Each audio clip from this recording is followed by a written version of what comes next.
Let's get physical. It's February the 19th until the 23rd. Let's see what we've got this week. Slave 0x is the retail game I'm very much excited for this week. I mean, there's not a lot to choose from, but even if there was, this is still a game I'd be very excited about. It's a random-ass sequel to a Dreamcast game that no one played, and it's in a completely different genre as well. It's now a side-scroller, and I love the visual style for this one. Some glorious 32-bit aesthetic going on here, and I'm not even looking at the gameplay. That's how shallow I am. But I suppose that looks pretty good too. I'm worried it might be a bit hardcore, needing some ninja skills to play it. I mean, there's talk of combos and juggling and stuff, which isn't great for a button masher like myself. But hey, look at that box art. Look at that goddamn box art. It reminds me of like the Resident Evil Tyrant. It'd look amazing just to have on the shelf. This is releasing in North America this week. Europe looks like may have to wait a little bit longer. There is a standard edition as well as a collector's edition. And my man Punky Dooster, he knows what's up. It's his pick of the week.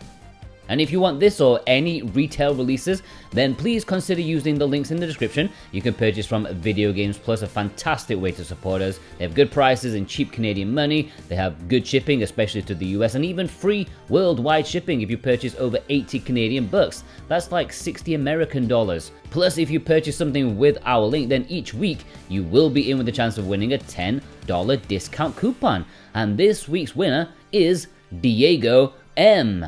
Congratulations, Diego. You should get an email from VGP in the coming days with your discount coupon. Thank you so much for your support.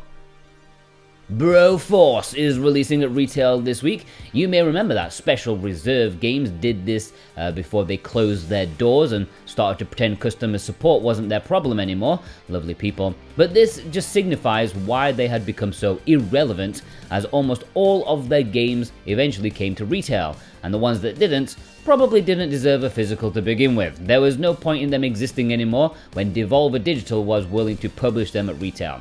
And this is a good one, so I'm told. Over-the-top, jingoistic, non-stop action. It's been around a long time. This is almost a decade old in terms of like the game, but it has new DLC, which is why it took so goddamn long. Hopefully, the wait is worth it for some of you and our executive producers. Thorn Metal Luna, totally grateful, and God of Resin, chosen this as their pick of the week. Alright, the low print releases. Well, there aren't any this week, so moving on to the imports. Alright, we're heading into the imports section, Play Asia territory. The links down below for the following games will take you to Play Asia. And remember, you can use our discount code Jordan24 for 5% off. Just remember to click the link first, alright? Livestream 2, Escape from Togaezuka Happy Place, is one of 3 imports that may take your fancy, and this one is of the fanservice-y variety. This is an exploitative horror game of the side-scrolling and panty shot variety. It's a sequel to another game that's an import exclusive with English, and that one's been long sold out and rather difficult to get. And this one looks more of the same, but more like really leaning into those panty shots. I really like the box art for this one. Is it going to be a good survival horror game? No, but it will be great fapping material. Speaking of which, our executive producers Instacritic, Cartoon Soren, and Issa have chosen this as their pick of the week. High five, guys. Yohane the Parhelion, NUMAZU in the Mirage. This is the one for anime RPG fans with deck building and roguelike-ishness. The second Yohane game on the Switch, and even though I'm not a fan of the genre, i.e. cards, I'm still giving this one a go. By the time this goes out, I probably will have a video about it on Physical Paradise, a nice little preview of my initial thoughts. I tell you right here, but I haven't played it yet. But it looks bright, colourful, and because it's an anime tie-in, I doubt it's going to be overly complex, which that's what I need in my life right now. All joking aside about the genre, this is one of my most anticipated imports of the year, and our executive producers, Parsnip Coffee and Vey, have chosen this as their pick of the week. LUNARiA, Virtualized Moonchild, is the third and final most interesting import this year, and it's a pity to put it in third because it's a visual novel from Key, the Masters, but I think we can all admit it's probably a bit niche. This is a kinetic visual novel, so one you can play on auto while chilling on the sofa, no decisions to make, no different outcomes, just a fully realized story from start to finish. It's not overly long either, like 8 hours apparently, probably less if you're a fast reader. Of course, it has English, that's why I'm talking about it for so long. And the other thing to note is that it's really quite cheap, one of the cheapest imports ever. And our executive producers, Jennifer M, Feig, and Robotech, have chosen this as their pick of the week. Japan is also getting these titles. Sadly, Retro Game Challenge 1 and 2 does not have English, and the Shin-chan game, that has been confirmed to be getting a Western release at some point. I don't know if it's confirmed for physical, but I think Limited Run will probably do it if there is an English release eventually. Anyways, before we move on to the community spotlight, I do have to give you guys a warning about an import I've talked about numerous times, Macross Shooting Insight, a shoot 'em up in the Macross series. When I first talked about it, I didn't know about language options, but I thought, it doesn't matter too much, it's a shooter. But then, nice surprise, it was announced to have English. Good stuff. However, late last week, PlayAsia sent out a mass email saying, sorry guys, there's no English after all. Why? Well, who knows, but it would be a shame if other publishers asked them to take it away, but yeah, I thought I'd warn you. Those who have bought it probably already know about this, but if you're on the fence or waiting for reviews, well, now you know. Alright, the community spotlight. Executive producer Instacritic sent in this photo, always showing off something super obscure. This time, Mad Games Tycoon. It's essentially game dev story, but with way less personality. Being Supersonic sent in this photo, picking up the later release of Dodon Parchi. I've already forgot the subtitle for this one, but it is different from the one Limited Run did. Richard L came in with this photo with a bit of culture. Alright, maybe almost all of the culture available on the Switch. 3 incredibly popular imports, I'm not sure why. And Super Bullet Break, which I've not actually played before.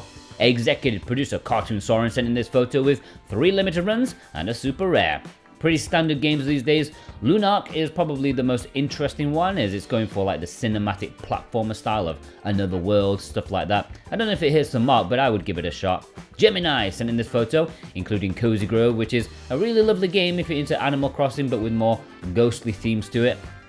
Executive producer Precision Plague sent in this photo, picking up Hyper Gun Sport, which, if the numbers I've seen are correct, is like their worst selling game ever. Executive producer Vei, my man in Japan, sent in this photo, picking up Front Mission 2, the Japanese version, may be the best way to go if you want it right now. Pitaik sent in this photo, picking up Death Mark 2, which I did a little impressions video over on Physical Paradise, and yes, I am very much interested in playing this game some more, mixing visual novel with interactive elements very, very well. Good stuff. Max1216 picked up Mario vs Donkey Kong. It's amazing he managed to get it to play on the GBA. Is that some like newfangled adapter technology these days? Mucky McFlynn sent in this photo with Minico's Night Market, which I thought about buying myself because it was down to like 25 bucks, but I don't know, I'm still on the fence about it. Alright, let's have a roundup. Robin H. Pabs. Andrew R. Ashura G. McLaren.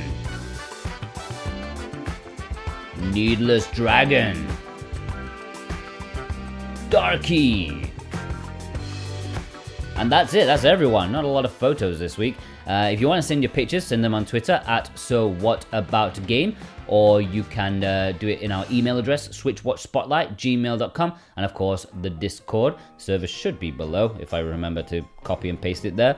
Alright, I hope you enjoyed this very small episode of Let's Get Physical. Yeah, as always, thanks to our executive producers, Dane Wilkinson, God of Resin, Boombox, Brent McLean, Santa Tartaruga, Alexander Cato, JCross7776, Punkidusa, Cartoon Soren, Robotech, Z, Raven Knight, Thorn Metal Luna, Parsnip Coffee, Issa, Vane, Mental Traveler, Offphone, Jennifer M, Instacritic, Precision Play, Kadacha, Totally Grateful, Alex M, and Fee, plus you. Yeah, you watching right now. If you watched all the way through, please leave me a high five emoji in the comments. I would very much appreciate that. And of course, check out some of our other stuff on A Bit More Jordan. I just showed my Rhapsody retrospective to my Patrons, and it should be live publicly this week, coming sometime, maybe the weekend. And Physical Paradise, got a lot of game previews for you over there, some nice little impressions videos and stuff like that. And yeah, have a good day guys, take care.